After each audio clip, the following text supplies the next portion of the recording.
नमस्कार। उत्तर प्रदेश में एक तरफ पेरेंट्स एसोसिएशन है और दूसरी तरफ यूपी के प्राइवेट स्कूल एसोसिएशन है। दोनों के बीच भिड़ंत की नौबत आ गई है। दोनों अब एक दूसरे को लेकर कोर्ट जाने की तैयारी कर रहे हैं। ये हालत क्यों पैदा हुई है आप बखूबी समझ सकते हैं।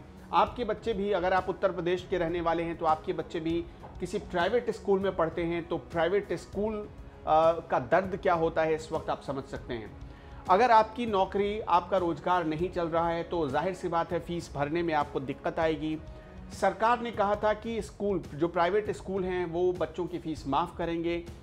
दूसरी तरफ आप देखिए कि सरकार ने कह तो दिया, आदेश पास हो गया, लेकिन इसके बाद भी जो रियायत मिलनी चाहिए थी प्राइवेट स्कूलों की तरफ से वो नहीं मिली।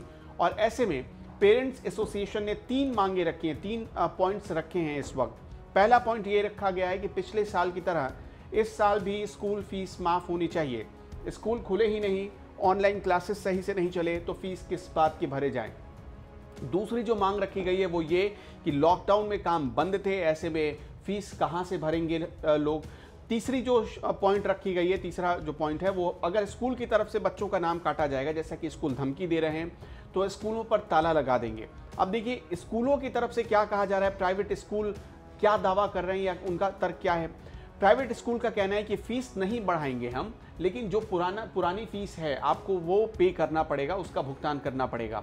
प्राइवेट स्कूलों का दूसरा तर्क ये है कि जो वाकई मजबूर हैं, जिनका काम कोरोना की वजह से छूट गया या जिनकी रोजी रोटी प्रभावित हुई है, उनको मोहलत देंगे लेकिन शुल्क छोड़ेंगे नहीं।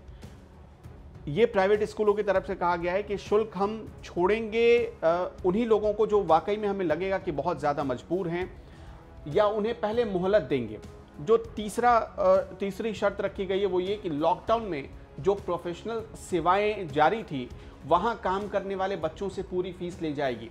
अब ये प्रोफेशनल सेवाएं क्या हैं, जैसे कि सरकारी नौकरी करने वाले दफ्तर जा रहे थे, जैसे कि किराना दुकान चलाने वाले लोग अपनी दुकान खोल रहे थे, ऐसे लोगों को कोई छूट नहीं दी जाएगी। वो पूरी लिस्ट बनाई गई है।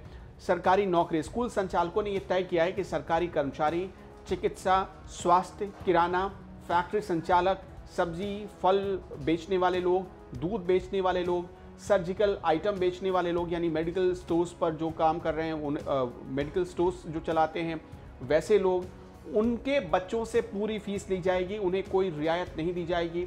और वैसे लोग जिनकी रोजी रोटी बुरी तरह प्रभावित हो गई है, जिनका काम धंधा बंद हो गया है, उनके बारे में हम थोड़ी सी मोहलत देंगे, और अगर हमें लगेगा कि बहुत ज़्यादा ज़रूरत है तब जाकर हम उनकी फ़ीस में रियायत दे सकते हैं। हालांकि जो परिजनों का आरोप है कि स्कूल सरकार के आदेश के बाद भी अनदेखी कर रहे हैं, सरकारी नियमों का पालन नहीं किया जा रहा, यहाँ तक कि जिला शुल्क नियामक समिति की बैठक नहीं हो पा रही है और जबरन फीस वसूली के लिए दबाव बनाया जा रहा है। इससे पहले शिकायतें ये आई थी कि पिछले साल जब सरकार ने आदेश पारित किया था कि बच्चों की फ़ीस आपको नहीं भरनी है, तब सरकारी स्कूलों ने क्या किया, पहले तो फीस नहीं मांगा, लेकिन बच्चे जब पास आउट होने लगे, जब उनका रिजल्ट आ गया, तब जानबूझकर प्राइवेट स्कूलों ने बच्चों का रिजल्ट रोक दिया, जिसकी वजह से अभिभावकों को फीस भरनी पड़ी।